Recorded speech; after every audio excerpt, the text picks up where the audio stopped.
Alors, c'est un sujet qui est très important pour la chaîne Active Worker, qui est très détaillé, souvent très documenté dans le monde de l'entrepreneuriat, et pourtant très mal servi, je trouve, dans le monde des salariés, des cadres, et ce sujet, c'est l'ambition. Je me suis fait cette réflexion-là en voyant en fait un témoignage d'un entrepreneur, d'un ancien entrepreneur de The Family, qui parlait en fait de son expérience. Et en le voyant, en fait, ça m'a frappé. Je me suis dit, mais finalement, l'ambition, est-ce que c'est quelque chose qui est très important? Ça ruisselle, je pense, dans pas mal de contenus que je propose. Et puis j'ai tapé ambition dans mon YouTube Studio, le réservoir de mes vidéos.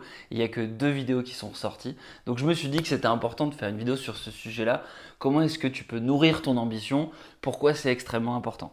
D'autant plus que l'ambition, quelque part, on en a parlé dans les dernières vidéos, puisqu'on a parlé du renard face au hérisson. Le hérisson, c'est la personne qui va bien faire son travail, le faire dans la durée. C'est très important d'adopter cette stratégie, la stratégie du hérisson, à savoir montrer à ton employeur que tu es capable de t'inscrire dans la durée avec lui. Mais en même temps, le renard, la capacité en fait à avoir des idées nouvelles, à s'inspirer, c'est aussi extrêmement important et ça va parfois un petit peu pas du tout dans l'intérêt de ton employeur. Ton employeur, lui, il a intérêt à ce que tu sois un bon hérisson, entre guillemets une bonne fourmi qui fait son travail, mais il n'a pas forcément intérêt à ce que tu sortes du cadre. Or, Active Worker, la base du mot Active Worker, ça vient d'un sociologue qui justement explique qu'un Active Worker, ça doit sortir de la fiche de poste, exprimer son autonomie à travers ses choix, ses décisions, ses compétences et voilà, aller au-delà de la fiche de poste et de son mandat.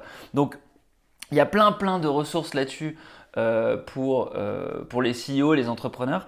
Une dimension que je trouve intéressante sur la notion d'ambition, c'est justement la notion de dimension par rapport à un travail donné. Et ça, j'ai 2 exemples qui me frappent là-dessus et j'ai envie de te parler de ça parce que ça permet vraiment, je pense, quand tu prends conscience de ça, te rendre compte ce que c'est qu'une vraie ambition. Le premier exemple, c'est quand j'ai parlé en gros de mon projet de coaching à un de mes anciens boss qui a revendu sa boîte et qui du coup a réussi quelque part. Il a créé une boîte en partant de zéro et il a revendu plusieurs millions. Et quand je lui ai présenté en gros mon idée de peut-être faire coach un petit peu à côté de mon travail, etc. Lui en fait il m'a tout de suite parlé d'une ambition démesurée de dire mais pourquoi est-ce que tu crées pas une plateforme pour tous les coachs pour résoudre tous leurs problèmes de comptabilité, de trouver des clients, de planifier des calls. Et voilà, donc c'est juste un problème technologique. Ensuite, tu mets les gens dedans et puis ensuite, tu le mets en vente via un pricing. Et voilà. Et juste, en fait, de me rendre compte que en 5 minutes, en parlant avec 5 minutes avec ce gars-là, à la fin, il te partage une vision qui est tellement grande que tu te rends compte que quelque part, on a tous une limite dans notre ambition et qu'il faut casser cette limite parfois pour essayer de voir un peu plus grand. L'autre exemple que j'ai récemment, c'est l'application Stepen. J'en avais parlé dans une vidéo où je t'expliquais que j'avais acheté des chaussures à plusieurs milliers d'euros. Stepen, donc c'est une application, tu achètes des NFT, c'est un peu obscur peut-être, mais ces NFT ils coûtaient à l'époque plusieurs milliers d'euros. Aujourd'hui, je pense que tu peux acheter une chaussure pour quelques centaines d'euros. Et en fait, quand tu vas marcher, comme une application Nike où tu appuies et tu commences à courir, que ce soit en courant ou en marchant, et en fait tu génères des crypto-monnaies et ces crypto-monnaies, tu peux soit les réinvestir dans la chaussure pour faire évoluer ta chaussure, un peu comme tu ferais évoluer un Pokémon, soit tout simplement transférer tes cryptos, les transformer en euros et voilà. Donc c'est un projet qui à la base est hyper cool, mais très pensé, comment dire, déjà juste quand je te l'évoque comme ça paraît être une entreprise à part entière. Et en fait ces mecs là ils ont lancé aujourd'hui une marketplace pour vendre des NFT. Et en fait, cette application-là, c'est juste un maillon dans la chaîne qu'ils sont en train de construire. Et le simple fait de se dire que tu as des mecs qui sont capables de penser à quelque chose comme ça de manière complexe, alors soit c'est des énormes arnaqueurs et en fait ils sont en train de construire quelque chose et c'est un château de cartes trop grand pour eux qui va s'effondrer, soit c'est le Apple des crypto-monnaies et c'est un truc qui va exploser. Mais dans les 2 cas, cette notion d'ambition, elle transparaît et elle t'explique que c'est important de développer sa vision.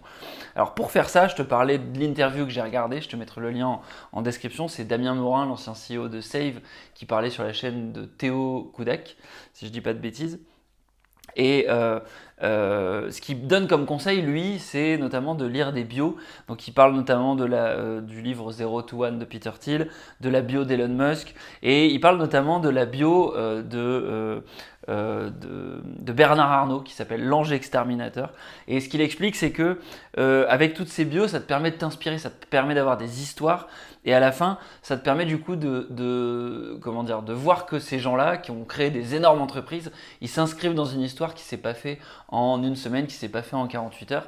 Et je trouve que quand tu mets ça en perspective avec une carrière, bah, c'est extrêmement intéressant parce que tu peux te poser la question, comment est-ce que moi je mets quelque part mon personnage incarné par mon profil dans une perspective similaire, évidemment avec une dimension complètement différente, mais qui te permet de te dire comment est-ce que je peux dépasser la fiche de poste qui m'est donnée, comment est-ce que je peux aller plus loin, et est-ce que la boîte dans laquelle je suis, elle me permet de faire ça. Et en faisant ça, c'est là que tu vas te permettre d'avoir une ambition un peu plus forte que celle du voisin, qui est peut-être au même poste, et quelque part, la personne qui essaie de repousser le plus les limites, c'est elle, normalement, qu'on va promouvoir dans la boîte. Et quelque part, si tu n'es pas promu alors que la vision que tu as, tu ne peux pas l'exprimer, peut-être que c'est parce que c'est le moment d'aller exprimer tes talents ailleurs. Et ça, c'est une bonne raison, je pense, de quitter une boîte quelque part. C'est de se rendre compte qu'en gros, on a une expression, une vision à mettre en place et qu'en gros, on est bloqué et qu'on n'avance pas. Allez, après, c'est à mettre en regard avec l'histoire du hérisson dont on a parlé. Quand on a une carrière de cadre, une carrière de salarié, c'est important aussi de s'inscrire dans la durée, de ne pas brûler les étapes trop vite, d'être patient et aussi de se rendre compte s'il n'y a pas des compétences qu'on peut encore développer dans la boîte dans laquelle on est. Voilà, donc ça c'est quelque part c'est mon conseil, lire des biographies. Je t'ai expliqué qu'il y avait 2 vidéos dans lesquelles je parlais d'ambition. C'est la première de la série sur les vlogs que j'ai commencé en décembre de l'année dernière. Il y a une playlist dédiée et j'ai fait une vidéo par jour depuis. Et dans cette vidéo, j'expliquais justement que l'ambition, quelque part, c'est de s'inscrire dans la durée, être capable de faire un truc tous les jours. Et l'autre vidéo, c'est le résumé du livre Le Roi Vert, qui est vraiment un super livre pour s'inspirer, parce que ça te prend l'exemple du coup d'un mec qui part vraiment de zéro, qui a tout perdu, sa famille, ses biens, il a plus rien, il repart de zéro, il va construire un empire jusqu'à essayer d'aller créer un pays complet. Alors, une mise en garde importante à la fin de cette vidéo, c'est le fait que la richesse et le succès, ça n'est pas une finalité. C'est un peu bateau de dire ça, mais je pense que c'est important de se le dire quand on parle d'ambition, parce que les gens ils vont te dire ouais, moi mon ambition c'est l'argent. Évidemment que l'argent c'est un moteur, mais la réalité c'est que il n'existe pas de schéma parfait. Moi, dans mon entourage et dans toutes mes connaissances, je ne connais littéralement personne qui a un niveau de succès et de richesse important et qui est vraiment heureux à 100%. Alors, en apparence, évidemment, les gens ils vont vivre dans l'opulence, ils vont peut-être avoir des super voitures, etc., etc. Mais il y a toujours un petit truc qui n'ira pas à un autre niveau, une autre dimension. Ça pourrait être la dimension familiale, ça pourrait être la dimension personnelle, ça pourrait être la dimension amicale. Il y a toujours un endroit en fait où les gens qui ont vraiment un niveau de richesse extrême, et ben en fait ils vont pâtir de quelque chose. Et c'est notamment la fameuse phrase une génération qui construit, une génération qui développe, une génération qui détruit. Le top 10% des gens qui ont réussi, si tu regardes bien, c'est jamais les mêmes en fait au cours du temps. Les boîtes du CAC 40, elles évoluent, les fortunes, elles se créent, elles s'effondrent. Donc ne fais pas une fixette absolument là-dessus. C'est important de ne pas se morfondre si jamais tu n'es pas à un niveau de richesse important. C'est un bon driver, mais c'est pas le seul driver. Et la plupart des gens qui ont un niveau de richesse important, ils ont pas forcément un niveau de bonheur partout. Et puis aussi, il y a un point important, c'est le biais du survivant, c'est que les gens que tu vas lire dans les différentes bios, les gens qui vont parler dans des conférences d'entrepreneurs pour raconter leur histoire, en fait c'est le survivant que tu vois, et potentiellement il n'a pas la science infuse, c'est juste le dernier mec qui a essayé de construire quelque chose, qui vient et qui raconte son truc. Donc c'est pas forcément la science infuse et ça veut pas dire que ça sera la recette exacte pour toi. En tout cas, les conseils que tu peux trouver là-dedans, moi je suis convaincu que c'est des choses que tu peux transposer à ta carrière. Ça m'intéresse d'avoir ton avis en commentaire. Est-ce que tu penses que l'ambition c'est quelque chose dont on doit beaucoup plus parler? Est-ce que ça t'intéresse que je fasse d'autres vidéos sur ce sujet-là? Et si ça t'a plu, n'hésite pas à mettre un pouce, à t'abonner, à partager la vidéo à des gens qui ont besoin d'un peu plus d'ambition, un peu de coup de pied aux fesses pour se motiver le matin. Et voilà, sur ce, je te dis à la prochaine. Ciao, ciao.